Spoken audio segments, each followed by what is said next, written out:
All right, everyone, today on the table we have the brand new E-Flite Twin Otter 1.2 meter twin engine plane, and we're going to go through the assembly process. So we have all the pieces out of the box. We have our Phillips screwdriver, and then we have an 8mm wrench, and I believe that's all the tools we're going to need to put this together, but we'll find out once we go ahead and get into it.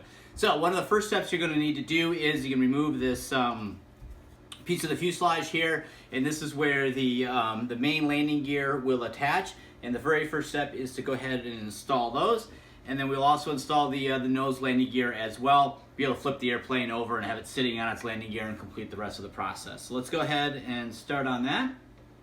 So to do that, we need the main landing gear.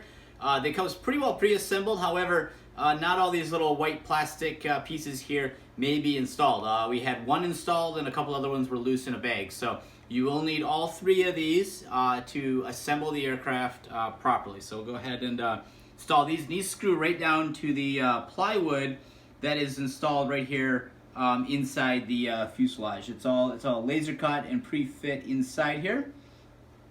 And then it's just a matter of lining up the holes to go ahead and get these installed. All right.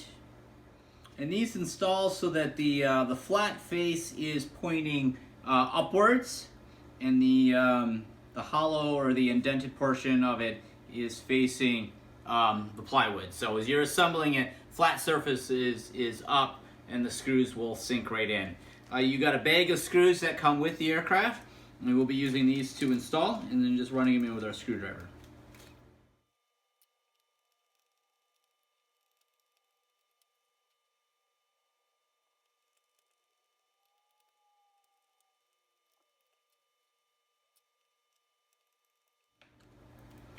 Okay, when you have that done, you will have something that looks exactly like this, where you have three plastic pieces that screw down inside of a balsa or plywood base that's already embedded in the airframe.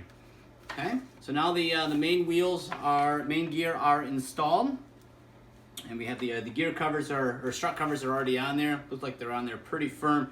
No worry about those things rattling around. Okay, go ahead and put the nose gear on now. And for that, you'll need to loosen up the Phillips head screw that's on there. It's a flathead screw that goes on there, and of course the flat spot on the strut needs to correlate with the screw. So go ahead and do that. Now that is an area that I would suggest that you may want to consider adding a little Loctite to, or making sure that you just check that every once in a while. Knowing what I know about how airplanes tend to operate off grass, I mean, if you're maybe on pavement, it's not much of an issue, but that will be one joint that will probably come loose.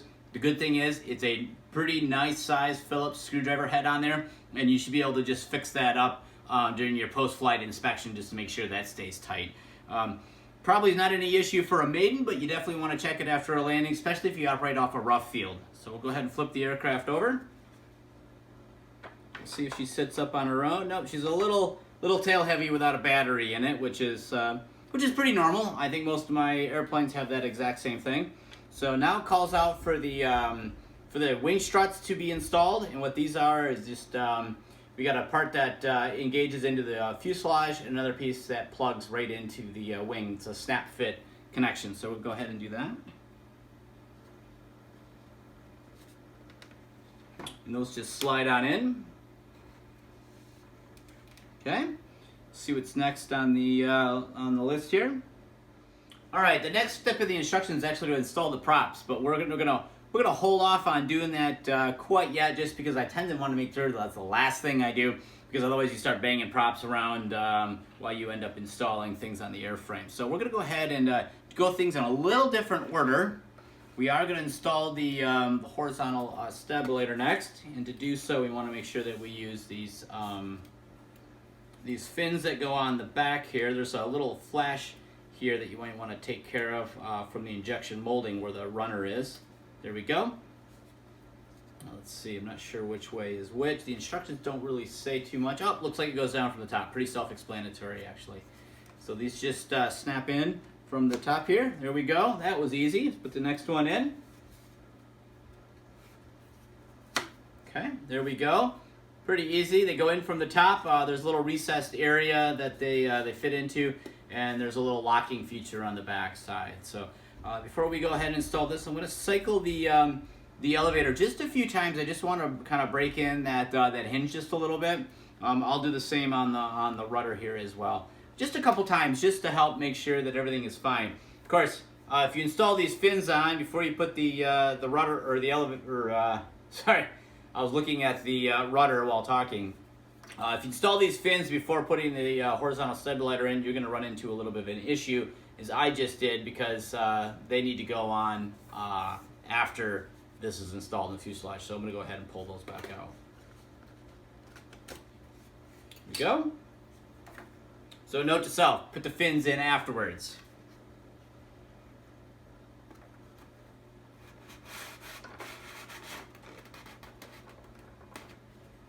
Okay, now that that's assembled, that just slides on through. Now I can go ahead and put the fin in there. Okay, easily done. I'd probably add a little bit of contact adhesive on there, just as a just something I would do, just to kind of make sure that they stay in there nice and firm, especially after the one that I pulled out. You kind of pull the locking feature through a little bit. So a little dab of contact adhesive will really go a long way on helping that out. So we're going to go ahead and flip this over to get to the screws. It might be a little off camera, but I will bring the airframe back here as soon as we're done. While we're at it, I'm also going to go ahead and install the landing gear cover while the airplane is back upside down again. And it's just a single screw that holds this in place. It just pops in here. Go, and I'll run this screw down, and then we'll go ahead and install the horizontal stabilizer.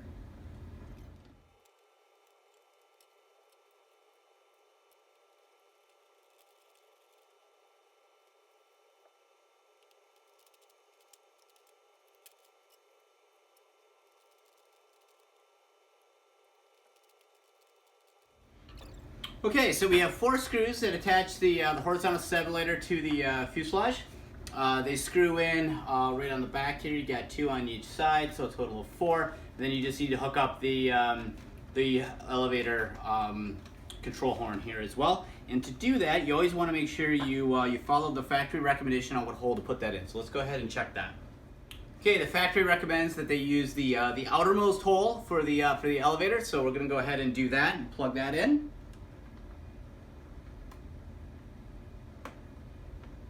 Okay. Roger that. We got that snapped into place. Now, there's a little tip here. It tells you that when you trim this, they're actually going to trim it in a little bit different from the neutral position. So be aware that it's going to be, I think, 3 millimeters down when we go ahead and trim the elevator once everything is powered up. Obviously, no point in doing that now because there's no power. You don't know where all the servos are going to end up once you do that. But just be aware that the elevator is going to be slightly offset compared to what you may normally expect. So otherwise, that is all connected, so we'll go ahead and continue moving forward here. So the aircraft's still, of course, obviously tail heavy, going to sit in this attitude until we start assembling the rest of the airplane. And it may actually sit this way until you put a battery in it. All right, the next up is the assembly of the wings. So we'll go ahead and put that in. It's a one-piece wing. Kind of walk around here, make sure I don't bonk myself in the head. We'll pull the wires through here for the battery. Easily done.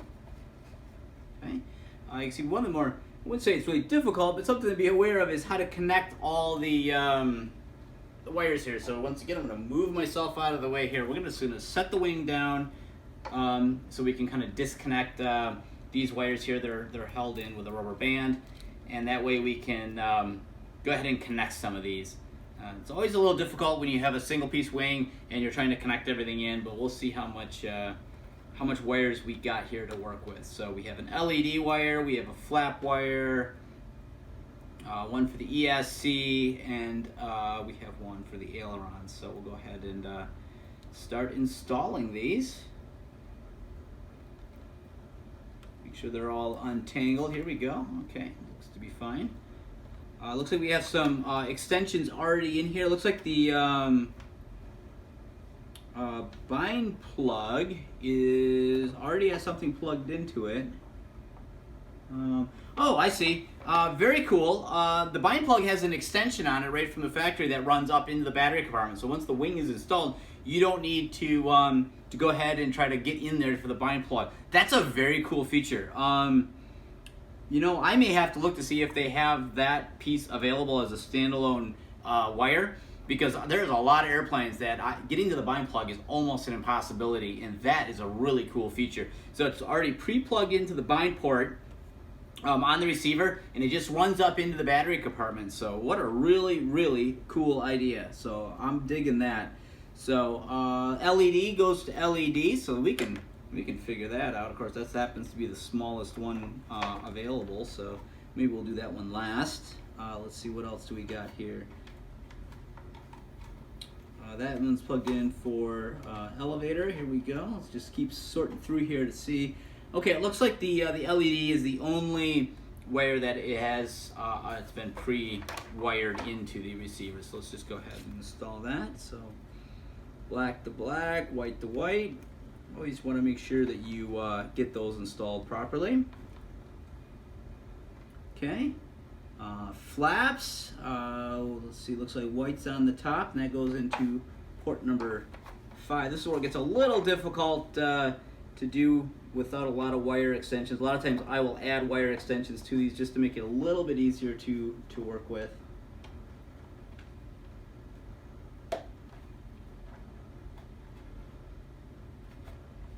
Okay. And I'm putting the flaps into plug number 5. Okay. Lights are on number 6. Ailerons are going to go into number 2, and like I said, yellow goes, or white goes on top.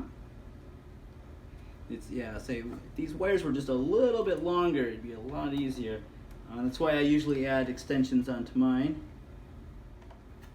And the very last one we have is the ESC, which is the longest wire of them all to install. Probably should have done that one first. Okay, once everything is thoroughly plugged in, I kind of give everything a double check inside here. But it's a little tight in there. If you plan on taking the wing on and off quite a bit for transport, I would probably add some extensions onto those to make it just a little bit easier to work with.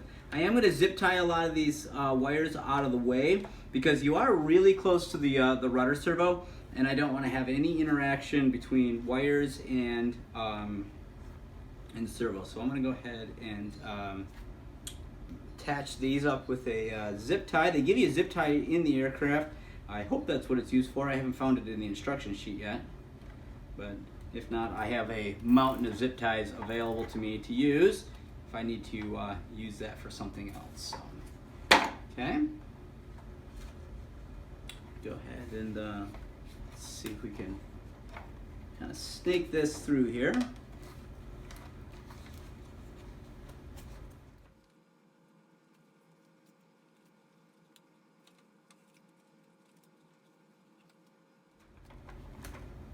Okay, there we go. Got all the wires snaked in. Just want to double check, make sure everything is clear down underneath there. And it is. Okay. Let me just snap in the wing struts here. There's little receptacles in the back of the engine nacelles there. There we go. Okay. All right. And now we should be able to run the thumb screw down. So it's a little difficult here with it being so tail heavy. It keeps wanting to flop down and make a lot of noise there. Okay, just screw this thing down. Okay, I'm going to run it so that it's pointing fore aft in its orientation, which it is. Okay, here we go. All right, next we'll go ahead and just move the bind plug out of the way so we know where that's at. Okay, go ahead and put the battery back on. Actually, you know what? I'm going to go ahead and grab a 2200 battery and put it in here just so we can get some weight to the nose. All right, grab the trusty 2200 battery, and all we're going to do is we're just going to put this in here for tonight just to give it some weight, all right? So it's just an older 2200 that I had laying around in storage. So I just want to kind of get an idea how this will work and then give some weight to the nose. So, okay, there we go. Yep, nice battery strap already pre-installed. Of course, all that adds some extra Velcro to it because that's what I do to all mine. There we go. We can just enough to give the aircraft, put it in its right attitude. We're not connecting anything, so go ahead and pop that back on. All right. So we're wrapping up the assembly here fairly quickly. Next up is going to be the props and the spinners, and for that we want to make sure we get the right prop attached to the right engine here, the right motors. So we're going to go ahead and move the aircraft a little bit so we can see it better. Okay, let's see if these are labeled at all and which one is which. They are not. So they usually tend to always spin towards the inside. We'll double check the manual to make sure that's correct.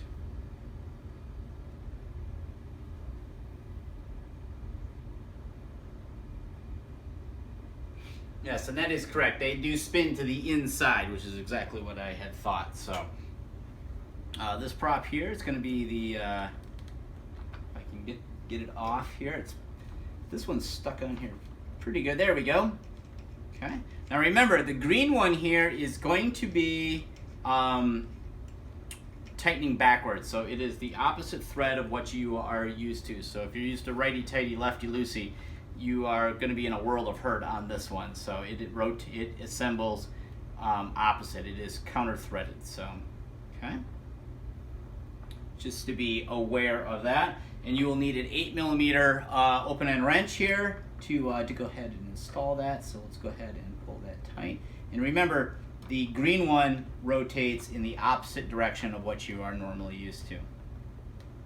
Okay, that one is nice and tight. The red one is normal thread on this side, so no issues with that. It's the green one that you need to be aware of when you go to install it. Okay. Make sure that the props are pointed both inward, and they are, before we go ahead and tighten this one up. And this one has normal thread on it. You can really tell the difference between the prop adapters on this one. This has the knurled edge already on it. There's a lot of similarities between this prop adapter design and the latest version of the EC1500. Okay, nice and tight. So we got that on there, easy enough. We have now the prop spinners to put on. And it looks like everything else that you see left out on the table is all going to be parts of the floats, which is actually pretty normal. My experience with float planes tends to be that it takes a lot of little odds and ends to get the floats connected, so that doesn't surprise me at all. So we got the little screws out here. We'll grab the spinners and our Phillips screwdriver. Let's go ahead and put these on.